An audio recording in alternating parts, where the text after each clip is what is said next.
که با شهامت بدون هیچ پناهی یک تنه می جنگم با لشکر سیاهی.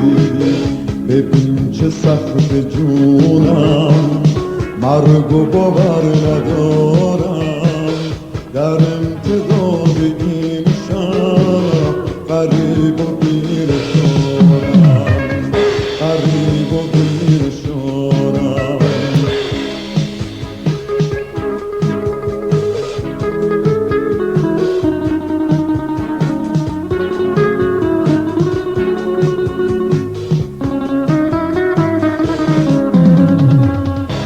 این دیار غربت، تو این شب پر از درد، چه سخت تنها موندن، چه سخت تنها خوندن، رفتن و برنگشتن، به انتظار نشستن، فکر به تو رسیدن کرده اسیر و خستن.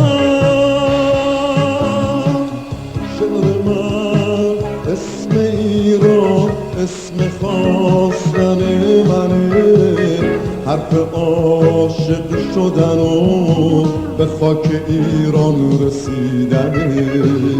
شعر من اسم ایران اسم خواستن منه، حرف عاشق شدن و به خاک ایران رسیدنه.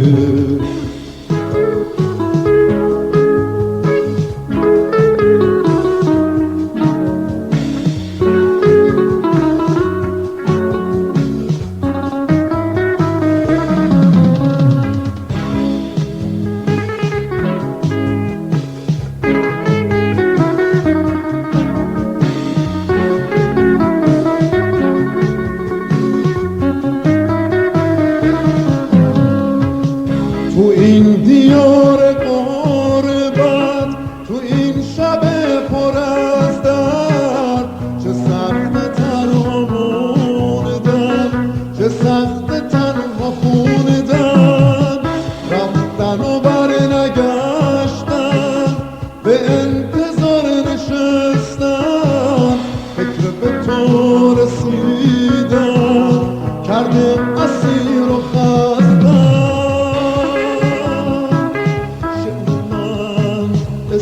ایران اسم خواستن منه، حرف عاشق شدن و به خاک ایران رسیدنه.